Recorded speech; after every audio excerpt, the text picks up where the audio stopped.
Gloria a Dios. Hablamos el libro de Efesios. Mira si está grabando. Sí. Bueno, tiene Ábrelo. Tiene esto aquí conectado, la lucecita esta. Ok. Efesios 6. Estamos estudiando la armadura del Señor. La armadura de Dios. Y habíamos hablado de la verdad y habíamos hablado de la justicia. Amén. Amén. Ahora nos queda otro punto más que lleva la armadura de Dios para que podamos estar firmes en el día de la prueba. Verso 11, vestido de toda la armadura de Dios para que podáis estar firmes contra las acechanzas del diablo. Hay que vestirse con la armadura de Dios, hay que tener la armadura del Señor en nosotros, hermano. Porque no tenemos lucha contra carne y sangre, sino contra espíritu, ¿no? Contra potestades, contra gobernadores de las tinieblas de este siglo, contra huestes espirituales de maldad en las regiones celestes. Por tanto, tomad la armadura de Dios para que podáis resistir en el día malo. Hermanos, queremos resistir en el día malo a las tentaciones satánicas. Tenemos que tomar la armadura de Dios para que podáis resistir en el día malo y habiendo acabado todo, estar firme y que el diablo no tome tu vida y la destruya. Dice, está pues firme, ceñido vuestros lomos con la verdad y vestido con la coraza de justicia. Ya estudiamos esas dos partes. Lo importante que es la justicia y lo importante que es la verdad. Pronto vamos a hacer estudios de la ley, donde están los mandamientos de Dios con respecto a el pecado. Lo que Dios decía con respecto al pecado. Quiero hacer unos estudios sobre eso. Cómo Dios le enseñó al pueblo de Israel lo que tenía que hacer y no lo que no tenía que hacer. Dice el verso 14, que es el que vamos a estudiar hoy. Está pues firme, ceñido vuestros lomos con la verdad, y vestido con la coraza de justicia. Verso 15. Y calzado los pies con el apresto del evangelio de la paz. Vamos a estudiar el evangelio de la paz. Es decir, el apresto es el zapato.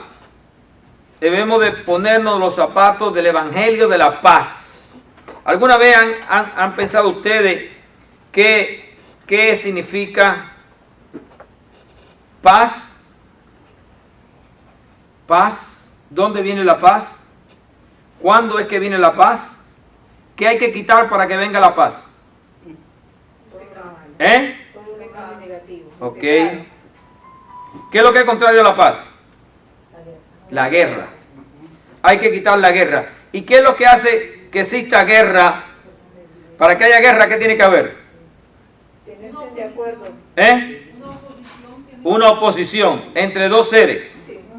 ¿No, verdad? Sí, pastor. Una oposición. Ok.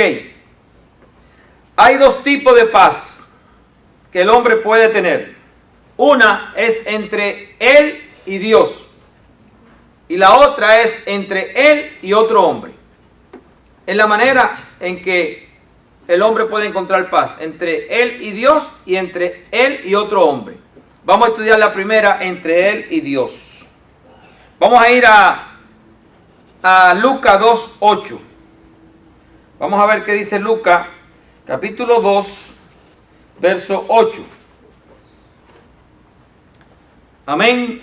Dice la palabra allí en Lucas 2, capítulo 2, verso 8.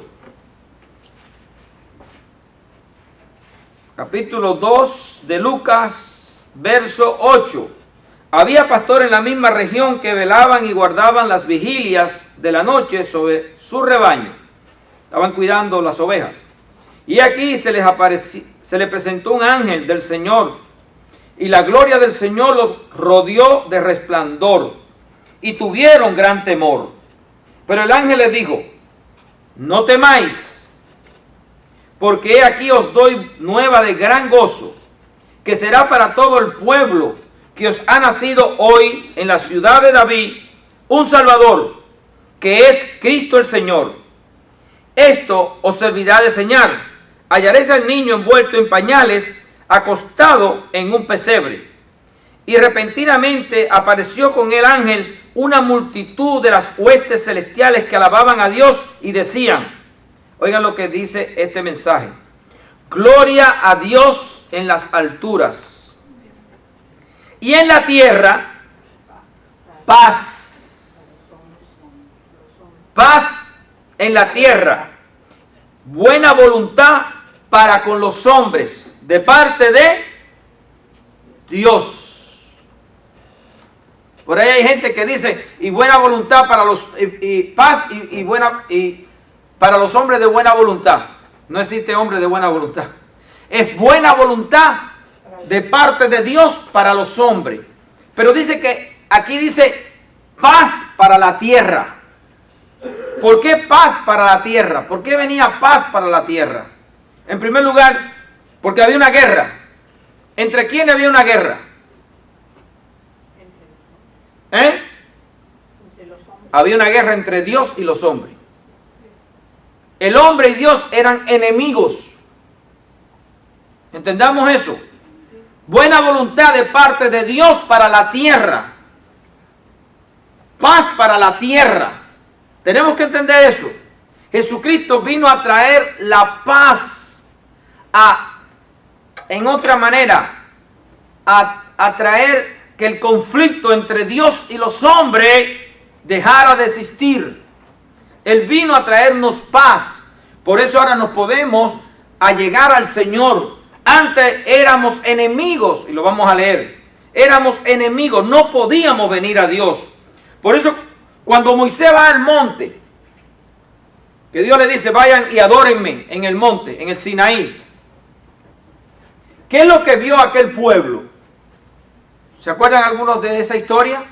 ¿Qué es lo que vio el pueblo cuando se acercó al monte del Sinaí? ¿No se acuerdan? Dice que había fuego, que temblaba la tierra. De tal manera que los hebreos le dijeron a Moisés, ve tú y nosotros nos quedamos aquí, todo lo que Dios diga, nosotros lo vamos a obedecer, porque tenemos temor de acercarnos a ese monte porque podemos morir. ¿Por qué Dios se mostró con esa fuerza, con ese fuego, con ese poder, con esa autoridad y ese temor tan grande? Porque había entre los hombres y Dios una separación, causa del pecado. ¿Entienden? Dios le habló al pueblo y le dijo al pueblo, acérquense a mí. Pero querían que entendieran que Dios es un Dios santo. Y no te puedes acercar a Dios así. Ahora dice que hay una manera que nos podemos acercar a Dios, y es por medio de nuestro Señor Jesucristo. Él vino a traernos paz entre Dios y los hombres. Paz, ¿para quién? Para los enemigos de Dios. Dios es el que empieza a mediar para traer paz. No es el hombre el que busca la paz. Es Dios el que trae la paz al hombre. Nunca el hombre puede buscar que Dios, tratar de hablar con Dios para tener paz. No, Dios tuvo que buscar la manera de tener paz con el hombre. ¿Por qué? Porque el hombre es un enemigo que no cambia. El hombre no cambia porque es pecador. La palabra dice, tus pecados me han separado de ti. Vamos a ver ahora esto en Romanos 5, capítulo 5, verso 1 en adelante. Ahí un poquito más adelante. Capítulo 5, verso 1 dice así. La obra de Jesús. Justificados. Justificados. En otras palabras, ahora somos justos.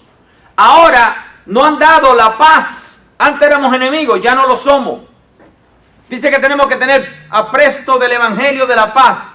Tenemos que entender cuál es el evangelio que estamos llevando. Es paz entre Dios y los hombres.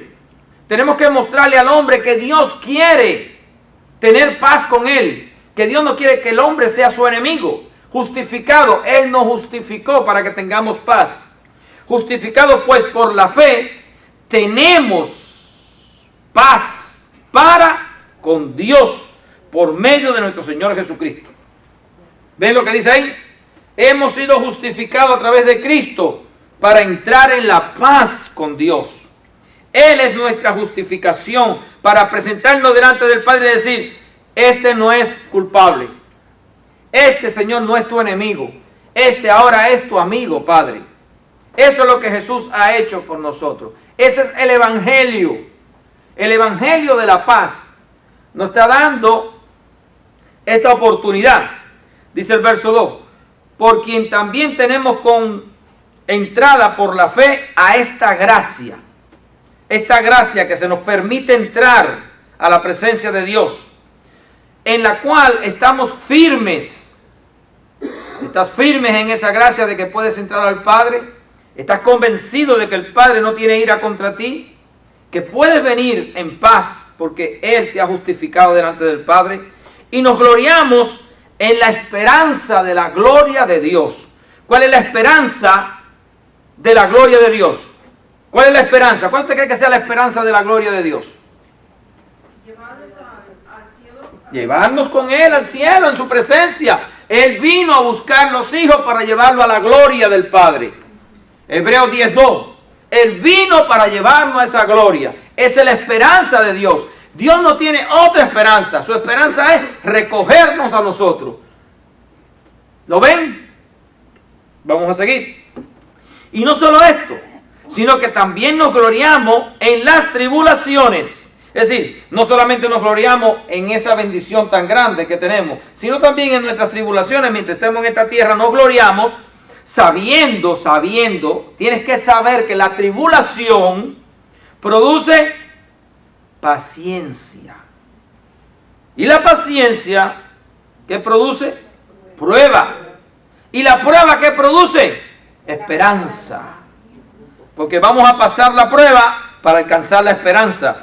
De la esperanza que Dios tiene con nosotros, es la misma esperanza que nosotros tenemos con Dios, de estar con Él. Y la esperanza no nos avergüenza, hermano. La esperanza no nos avergüenza. Esa esperanza que tenemos de estar con Él, no nos avergonzamos, porque el amor de Dios ha sido derramado en nuestros corazones por el Espíritu Santo que nos fue dado.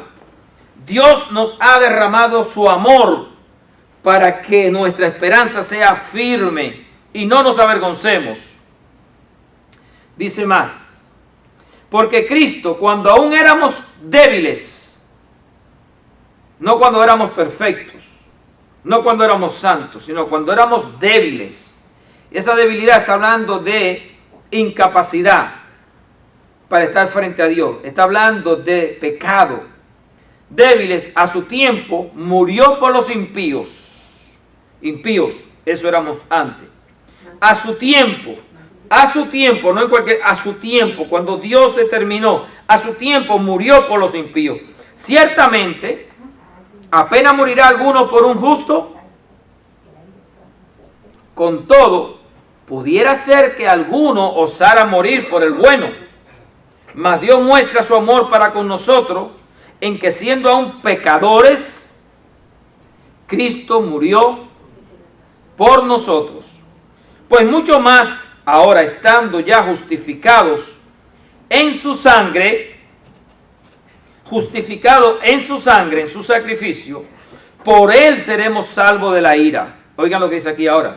Por Él seremos salvos de la ira. Quiere decir que tenemos paz. Dios no está airado con nosotros. Con nosotros Dios no está airado. Porque Dios vino a traer paz para la tierra. Paz y buena voluntad para nosotros los hombres. Esta paz dice que es el Evangelio. Esta es la paz que debemos de conocer. Dice, porque si siendo enemigos fuimos reconciliados con Dios por la muerte de su Hijo, mucho más, estando reconciliados ya ahora que tenemos paz con Él, seremos salvos por su vida, salvos por la vida de Cristo. Y no solo esto, sino que también nos gloriamos en Dios por el Señor nuestro Jesucristo, por quien hemos recibido ahora la reconciliación. La reconciliación. La reconciliación que trajo paz. Cuando hay dos enemigos, ¿se trata qué? La reconciliación. La reconciliación es para traer paz. Eso lo vemos en la guerra, lo vemos en las peleas, lo vemos en los matrimonios, lo vemos en los padres con los hijos, lo vemos con los amigos, lo vemos en los negocios, cuando hay problemas. Reconciliación. Y la reconciliación lo que trae es paz.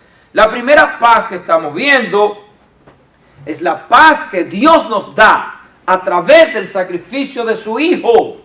Nos reconcilió con Él cuando éramos sus enemigos. Él murió antes que nosotros viniéramos a querernos reconciliar con Él. Y nos trajo el Espíritu Santo y nos los envió para derramar en nosotros su amor, para que nosotros ahora tengamos confianza en la esperanza de Dios. En la esperanza no tuya, en la de Dios.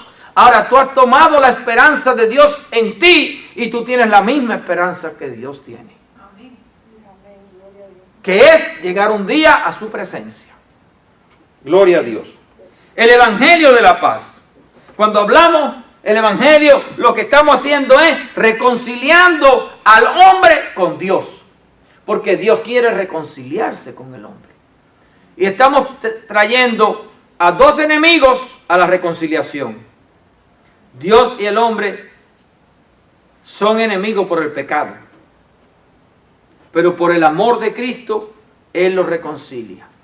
Sin el amor, la sangre de Cristo, derramado ese amor, no hay reconciliación con Dios. Nadie. Ahora, vamos a tomar Colosenses un poquitico más adelante y vamos a aprender de la reconciliación y de la obra de la paz de Jesucristo. Vamos a leer capítulo 1, verso 9 en adelante. Dice así el Señor allí, Colosenses 1, 9. Aquí hay revelación que vamos a aprender. Yo le he dado algunos tips de esto, pero ahora lo vamos a afirmar más todavía, para entender más esta obra del Señor. Por lo cual también nosotros desde el día que lo oímos, no cesamos de orar por vosotros y de pedir que seáis llenos del conocimiento de su voluntad en toda sabiduría e inteligencia espiritual. Vamos a recibir sabiduría e inteligencia espiritual en este momento. Porque oro para que eso llegue a nosotros hoy. Va a entrar sabiduría e inteligencia espiritual a nosotros. Dice el Señor. Para que andéis este objetivo de que seamos sabios espiritualmente e inteligentes espiritualmente. Escuchen bien. Inteligentes y sabios. Es para que andemos como es digno del Señor. Amén. La inteligencia espiritual, la sabiduría espiritual nos ayuda a ser digno delante del Señor, agradándole en todo, llevando fruto en toda buena obra, creciendo en el conocimiento de Dios, creciendo en el conocimiento de Dios, creciendo en conocer a Dios, creciendo en saber cómo Dios piensa, cómo Dios actúa, por qué hace las cosas, cuándo las hace y por qué no las hace. Algo que la gente no sabe mucho, porque no conocen a Dios.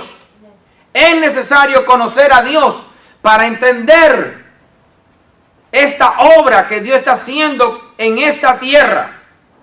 Somos beneficiarios de las riquezas y la herencia divina. El mundo no sabe eso. El mundo no entiende la herencia que tiene Dios para él. Los hombres no comprenden eso. Pero nosotros que venimos a Dios, estudiamos y conocemos al Señor. Él nos revela con su sabiduría lo que Él quiere. En el verso 11, fortalecido con todo poder, conforme a la potencia de su gloria, para toda paciencia y longanimidad. Mientras estamos aquí en la tierra, hay que tener paciencia mientras esperamos la esperanza. Y hay que tener longanimidad, es decir, hay que esperar pacientemente el tiempo necesario. El tiempo que sea necesario para llegar a alcanzar. Pero no podemos claudicar en esta esperanza que tenemos y seguir adelante. Con gozo dando gracias al Padre que nos hizo actos perfectos. Es decir, es una cosa perfecta para recibir, acto para hacer, acto para alcanzar, actos para participar de la herencia de los santos en luz. Escuchen bien, acto para participar de los santos, de esa herencia, de esos santos en luz que tienen una herencia. Él nos ha hecho esto, el cual nos ha librado de las potestades de las tinieblas. Somos libres de los poderes satánicos. Somos libres de los demonios. Somos libres del infierno. Somos libres de la ira de Dios. Somos libres de que el mundo demoníaco nos controle, nos gobierne, nos acuse y nos destruya. Dice, el cual nos ha librado de las potestades de las tinieblas. Crean eso, hermano. Usted y las tinieblas no tienen comunión. Nosotros no tenemos nada que ver con los demonios. Estamos separados, protegidos. Hemos sido libertados, sacados. Dice allí, que dice librado. ¿Cuándo tú eres libre? Cuando tú no tienes comunión ni contacto con eso. Tú eres libre cuando algo no te puede tocar. Cuando tú estás en el Señor, tú eres libre de ese poder. Dice allí, y trasladado a reino de su amado Hijo. ¿En qué reino tú estás? En el reino de Cristo. Tú no estás en el reino de las tinieblas, tú estás en el reino de la luz. Estamos en el reino de Cristo. Aunque no parezca, por eso dice que hay que tener paciencia. Hay que tener paciencia, hay que pasar la prueba, pero estamos en el reino de Cristo. Ya le pertenecemos a Él, ya hemos sido apartados para Él. Este es el Evangelio. Y lo vamos a ver aquí un poquito más adelante. En quien tenemos redención por su sangre, el perdón de pecados. Si he sido perdonado, ya no hay ira contra mí. Si estoy en los caminos del Señor, no hay contra mí venganza. No hay castigo. Somos libres. Por eso Jesús dijo, si el Hijo del Hombre os libertare, seréis verdaderamente libres. ¿Cuánto hay libre aquí? ¿Cuántos se sienten libres? ¿Cuántos saben que son libres? Somos libres. Libre del pecado, libre de la muerte, libre de Satanás, libre del infierno, libre de la ira. Tenemos reconciliación con el Padre. Ese es el Evangelio que trajo Jesús. Ahora miren, aquí vamos a hablar ahora de algo maravilloso que está fuera de la tierra también. Ahorita lo vemos. Dice, Él es la imagen, Jesús es la imagen del Dios invisible, el primogénito de toda creación. Porque en Él fueron creadas todas las cosas, las que hay en los cielos y las que hay en la tierra. Visibles, escuchen bien, las que se ven y las que no se ven, las invisibles. Hay cosas invisibles que no se ven. Sean tronos, hay tronos visibles y tronos invisibles. Sean dominios, hay dominios visibles y dominios invisibles. Sean principados, hay principados visibles y principados que no se ven. Sean potestades que se ven y otras que no se ven. Todo fue creado por medio de Él y para Él. Todo lo creó por medio de Él y para Él. Miren a quién pertenecemos. Y Él es ante todas las cosas, y todas las cosas en Él subsisten, o son sostenidas o mantenidas. Y Él es la cabeza del cuerpo, que es la iglesia. ¿Y quién es la iglesia? Nosotros somos la iglesia. Nosotros estamos en la iglesia del Señor. Él nos llamó.